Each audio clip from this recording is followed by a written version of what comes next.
My name is D'Angelo George. I was born in Milwaukee, Wisconsin. I made some big mistakes, which landed me in jail. I had a criminal mindset. Now I'm serving a 4-year sentence. It's been rough. I've never been locked up a day in my life. And looking back and seeing all the people I've hurt, it's time for me to make a change. We cannot keep building prisons. We cannot continue to have the violence. We cannot continue to have a 55% recidivism rate.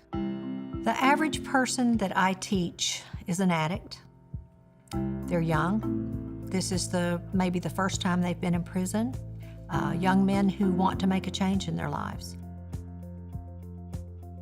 What we've seen in the Exodus Project is men and women come to a place where they begin to believe again in the possibilities of a future. Most of our students are between 20 and 35.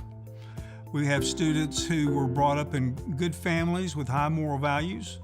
We have other students who are in their 3rd generation of addiction. So their grandparents, their parents, their friends, everyone they know uses one drug or another.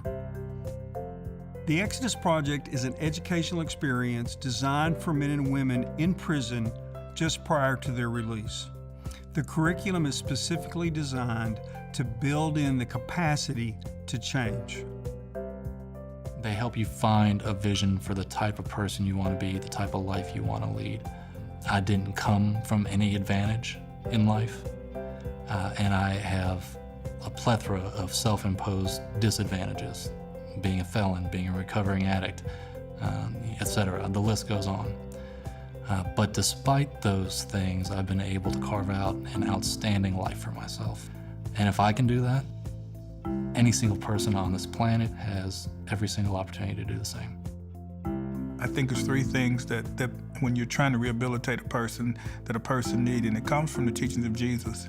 You love them, you feed them, then you give them godly expectations. That's what the Exodus Project is all about. For decades, we've watched the same cycle. We incarcerate, people are released, they recidivate, they reoffend, and in fact, once they get tangled up in the justice system, it's very difficult to get disentangled.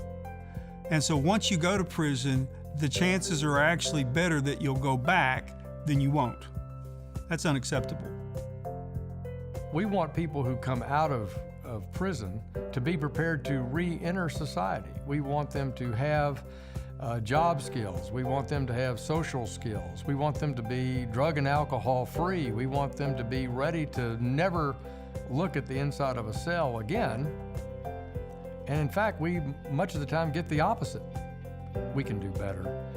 The Exodus Project is an example of people doing better.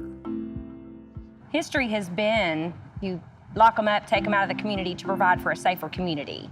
And I think we have come to realize that the more you can educate and treat someone while they're incarcerated, they'll have a better opportunity of being successful when they're released to the community. Partners like Exodus and the programs on the inside, we're seeing some hope that that's going to help reduce recidivism by better preparing the individuals before they go home. The bottom line is we need more of these programs, both inside prison walls, and we need more of these programs in the communities. When I look into the eyes of the people that I teach, I don't judge them. I see people who want to change. I see people who've made a mistake in their lives and who want to do better. I have a son who's an addict, and so I look into their eyes and I see him. What you see are gifted individuals. Yes, their past is real. What they've done is real, and they're being incarcerated for those reasons. But that doesn't define who they are. One of the biggest setbacks that inmates face as they're trying to re-enter society, I would say, was being able to have a healthy network of people. Exodus was that healthy network for me. Hope to me is that I can get out of here and I don't have to take a pill or drink a beer or do any kind of drug to live a normal life to be happy. That happiness doesn't come from a drug. Happiness comes from the people that you surround yourself with every day, kids, friends, family, co-workers, just little small things that you can actually enjoy life without drugs, enjoy life a whole lot better. What we see at the Exodus Project is men and women who are facing almost insurmountable obstacles. And as human beings, as fellow human beings, I think it's important that when we see someone that's broken by the challenges of life, that we're willing to go help them get up. I had the privilege of going to an Exodus Project graduation, and I saw the real lives that were changed by this program. It not only gives us a better chance in terms of society of them not reoffending, but it also makes a difference in the life of another human being. I just want to apologize and tell y'all I'm sorry. The truth is, for most of us, life is really hard. It's tough, and we don't expect that. We don't grow up expecting the degree of difficulty that life presents in order to be happy or to be successful. Mallory is an example of how important it is to give someone a second chance. She has her family back. She has a job. She's productive. She is giving back to the community with all of her heart. She's going to have an influence in raising her children. That's what second chances are about. I've accomplished so much in the 2 years that I've been out. You know, like things I would have never thought that would happen to me. I love what I do. Being a part of the Academy now is awesome for me. It's giving kids their parents back, and it's just amazing how people are restored.